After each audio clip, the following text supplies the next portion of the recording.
দাদু, আজ অনেক দিন হয়ে গেল আমার একটুও নদীর মাছ খাওয়া হয়নি। মনে আছে গতবার তুমি যে রুই মাছ এনেছিলে সেটা এত টেস্টি ছিল যে জিভে এখনো লেগে আছে।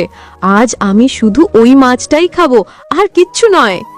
আরে বাবা, আমার লক্ষ্মী সোনা মাতনি, তুমি যখন মাছ খেতে চেয়েছো তখন তো আনতেই হবে।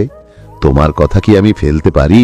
কিন্তু মাছ তো আর আকাশ থেকে পড়ে না, বাজারে যেতে হবে, তারপর খুঁজে আনতে হবে। আমি অত সব বুঝি না দাদু, আমি শুধু জানি আজ দুপুরে আমি গরম ভাতের সাথে নদীর টাটকা মাছ খাবো। তুমি আমার আবদারটা রাখবে তো? না রাখলে কিন্তু আজ আমি তোমার গল্প শুনতে চাইবো না, একদম মুখ ভার করে বসে থাকবো। আরে তোমার মুখ ভার হলে যে আমার বুকে ব্যথা করে মা। আচ্ছা ঠিক আছে, দিচ্ছি, ব্যবস্থা করে দিচ্ছি। তোমার আবদার আমার কাছে সবার আগে। তোমার জন্য একটা বড় মাছ আনতেই হবে। তোমার মা কি রান্না করে সেটা জানতে হবে তো। তোমার জন্যই বলছি দাদু, তুমি একবার মাকে বলো না, মা বললে সব হয়ে যাবে। মা তো তোমার কথা শোনে।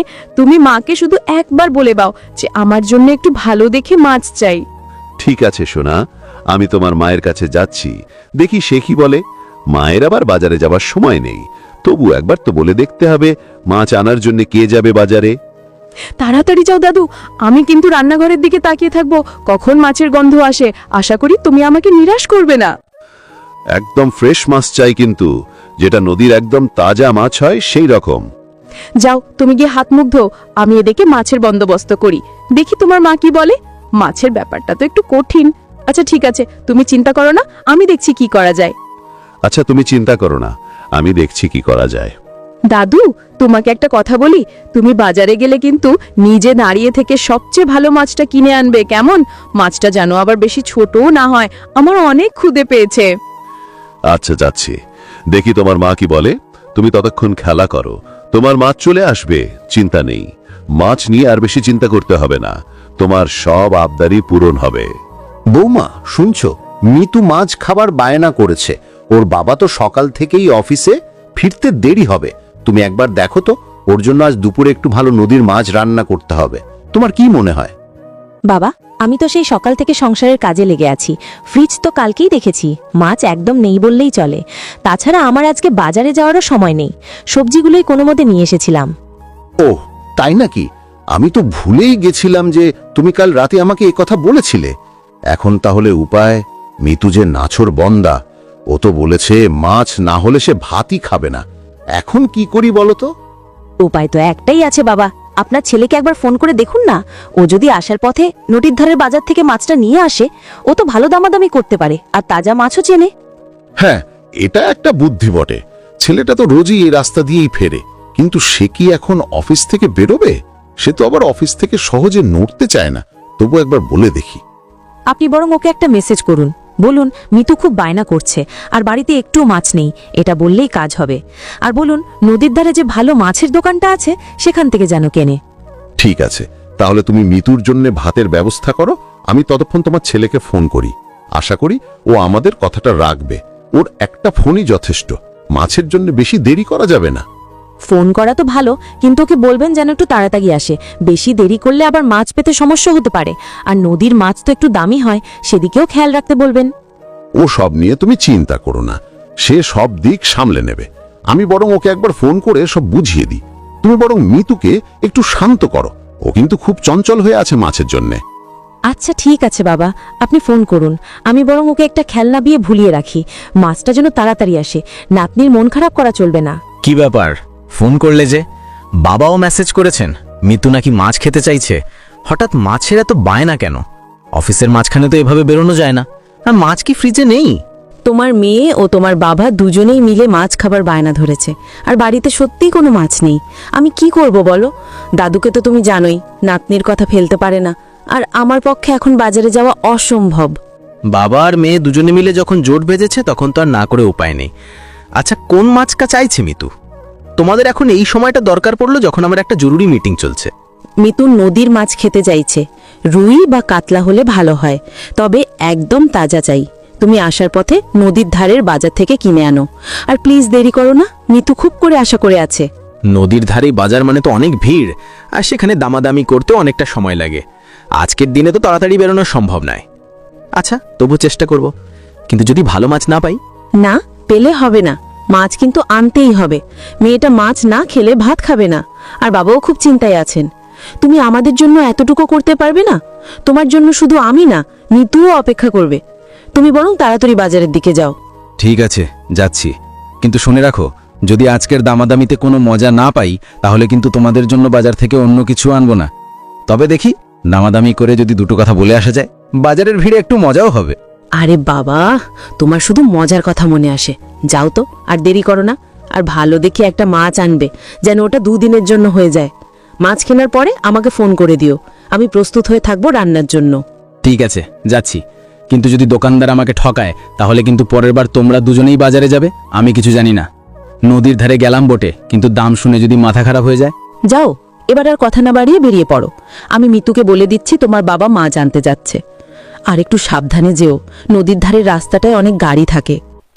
এরপর বাবা ও মেয়ের আবদার মেটানোর জন্য মাছ কেনার জন্য নদীর পাড়ের বাজারে গেল।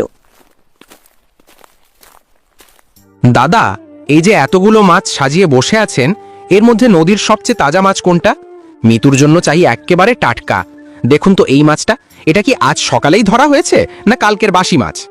আরে দাদা, আপনি আমাদের এই নদীর ধারের বাজারের মাছের কোয়ালিটি নিয়ে চিন্তা করছেন? বিশ্বাস করুন, এই মাছ এক্ষুনি নদীর জল থেকে তুলেছি, একদম তাজা। একবার রান্না করে দেখুন, স্বাদ না পেলে টাকা ফেরত। আপনি শুধু বলুন কতটুকু লাগবে। টাকা ফেরত? বাহ, আপনার সাহস আছে। আমি তো পুরো একটা রুই মাছ নেব ভাবছি, কিন্তু দামটা তো আগে বলুন, এটার দাম কত? যদি দাম বেশি হয় তাহলে কিন্তু আমি অন্য দোকানে চলে যাব। এখানে তো আরো অনেক দোকান আছে। আরে দাদা, দাম তো একটু বেশি হবেই। এটা নদীর ফ্রেশ মাছ, আর এই সাইজের মাছ এখন সহজে পাওয়া যায় না। 1 কিলো রুই মাছের দাম 600 টাকা। অন্য দোকানে যাবেন কেন?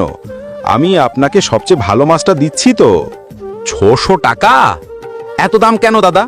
কালকেই তো অন্য একজন 500 টাকায় বিক্রি করছিল। আপনি এত বেশি চাইছেন কেন? আমার মনে হচ্ছে আপনি আমাকে ঠকাতে চাইছেন। একটু কমিয়ে বলুন, আমি তো আপনার রেগুলার কাস্টমার। 500 টাকা তো দূরের কথা দাদা, আপনি কোথায় শুনেছেন? ওটা হয়তো পুকুরের মাছ ছিল, কিন্তু এটা নদীর খাঁটি মাছ। আপনার জন্য 550 টাকা রাখুন, আর 1 টাকাও কম হবে না। এর থেকে কমে দিলে তো আমার লসই হবে। 550 টাকাও অনেক বেশি।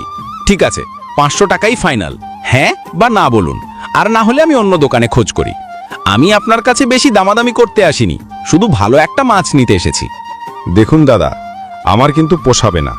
তবু আপনি যখন বলছেন তখন 500 টাকাই দিন, কিন্তু শর্ত হলো পরের বার এলেও কিন্তু 500 টাকাই দেব না। ভাগ্য ভালো যে আপনি আমার প্রথম কাস্টমার, তাই লস করেও দিলাম। ঠিক আছে, এই নিন 500 টাকা। আর মাছটা একটু ভালো করে কেটে দিন, যেন মিতুর রান্না করতে সুবিধা হয়। আর শুনুন, এই যে এত সুন্দর একটা মাছ দিলেন, এর সাথে একটু ধনেপাতা ফ্রি দেওয়া যায় না?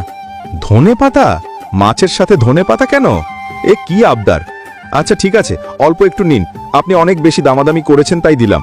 ভালো করে রান্না করবেন, আর নাতনিকে বলবেন মাছটা যেন মন দিয়ে খায়। অনেক দামাদামি করে মাছ কেনা শেষ করে বাড়িতে ফিরে আসলো। এই কি, এতক্ষণ লাগলো কেন তোমার? আমি তো চিন্তায় পড়ে গিয়েছিলাম, ভাবছিলাম মাছ বোধহয় পাওনি। যাক, মাছটা তো এনেছো। দেখি মাছটা কেমন হয়েছে। নদীর মাছ তো। আর বলো না, নদীর ধারের বাজারে গিয়ে কি ঝক্কি! দোকানদার তো প্রথমে 600 টাকা চেয়ে বসলো, শেষে অনেক কষ্টে 500 টাকায় রাজি করালাম। যদি আমি না যেতাম তাহলে তো তোমাদের 600 টাকাই দিতে হতো। 600 টাকা? বাপ রে বাপ! যাক, তুমি যখন 500 টাকায় আনতে পেরেছো সেটাই অনেক। দেখি মাছটা তো বেশ বড় আর তাজা মনে হচ্ছে। এই জন্যই তো তোমাকে বাজারে যেতে বলেছিলাম। তুমি ছাড়া দামাদামি করে আর কেউ পারে না। দাঁড়াও দাঁড়াও, এত সহজে আমাকে ক্রেডিট দিও না। আমি ওর কাছ থেকে শুধু মাছই নইনি, সাথে অল্প একটু ধনেপাতা ফ্রি নিয়ে এসেছি।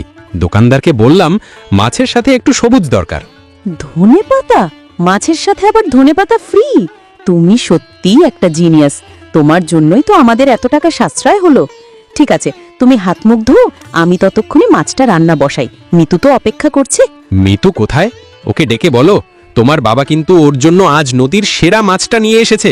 আর হ্যাঁ, মাছের একটা বড় টুকরো কিন্তু আমার জন্য রাখবে, আমি অনেক কষ্ট করে এনেছি। হ্যাঁ হ্যাঁ, তোমার জন্য মাছের একটা বড় পিস থাকবে। তুমি তো আমাদের জন্য হিরোর মতো মাছ নিয়ে এলে।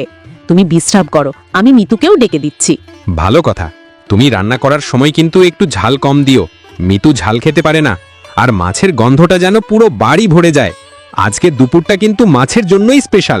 ঠিক আছে, তুমি চিন্তা করো না। মিতুর প্রিয় মাছ আর বাবারও খুব পছন্দ। রান্নাটা আজ দারুণ হবে। আর তুমি যেহেতু দামাদামি করে এনেছো, তাই স্বাদটাও যেন দ্বিগুণ হয়। যাক, বাবা আর মেয়ের মনটা তো খুশি হলো। আজ রাতে সবার মুখে একটা হাসি দেখতে পাবো। আমি এখন ড্রেস চেঞ্জ করি, তোমার রান্না শেষ হলে আমাকে ডেকো।